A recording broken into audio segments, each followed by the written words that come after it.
through the static, Bob Anderson listens for a small beep. It's just a chance that we're going to be able to find her and get a beep. Nothing. Because the beep is more than a sound to Anderson, it's a guide. That direction. In December, satellite coordinates tracked the eaglet back near northern Iowa. Since then, Anderson's traveled miles of dirt road and farmland. This is a nice vista here. Listening for a sign of the eaglet known as D1. Every day is like a Christmas present because I get to get those launch coordinates and look and see where she is.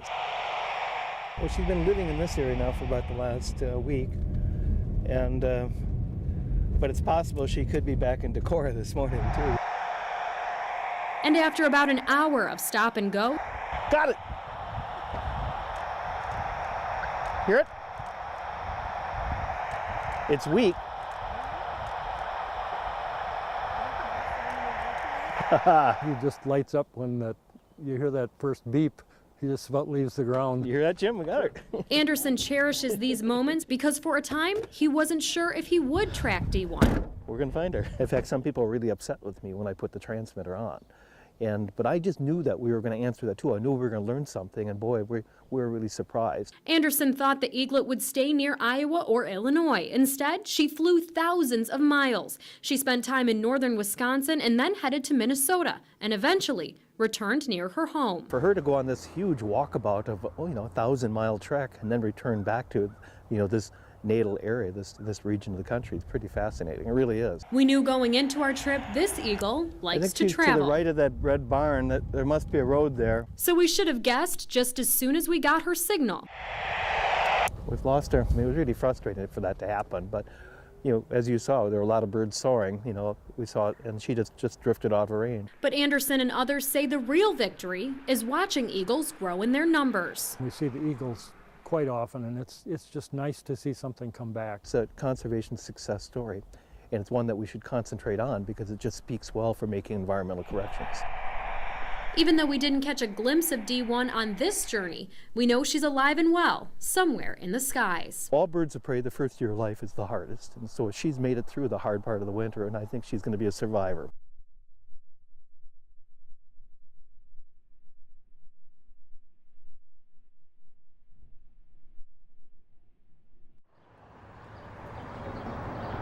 Parkour in and of itself is a very difficult thing to describe. But I'll give you the Cliff Notes. The creative expression, the way it lets me, it's like a painter who paints, but we paint with our bodies. The art of movement. Creative expression. Dance with the environment. Oftentimes, it's looked at with amazement. Some odd looks. They say, oh, this kid can do flips off of stuff. That's pretty cool. Parkour is a full body workout. You use your entire body 100% of the time. Bumps, bruises, and scrapes, those are inevitable. Train hard, train diligently. Practicing parkour, you start to see things differently. You get like a vision almost. It's been referred to as parkour vision. It's a different way of seeing the world. You see like a wall differently than you did before. Parkour is not something to be trifled with. It looks beautiful and it looks fun, and it is both of those things. But it's a beast. Yeah!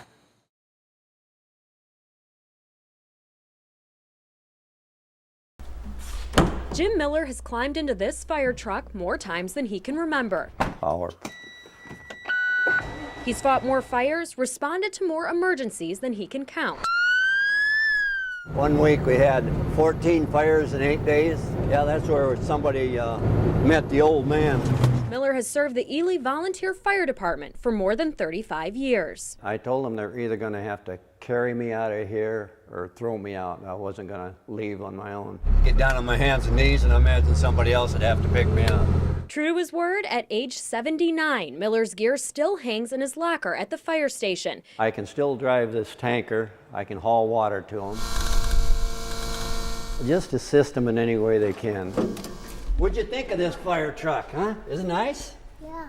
On this day, Miller's doing what he can for the next generation by teaching fire safety. Help me, I'm over here. Jim is just so warm-hearted. He is always willing to work with the children. There you are. Miller's done more than fight fires over the years. He's also served in the military, on the police force, and city council, receiving numerous awards for his work. I do it because I want to do it, not because I'm going to get something for it.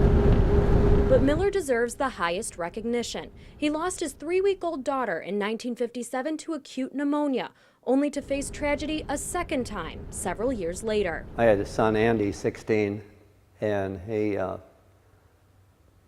left home. And I said, you need any money? He said, no, I'm just going to get a Coke and ride around with the guys. I said, okay. Well, that was about noon.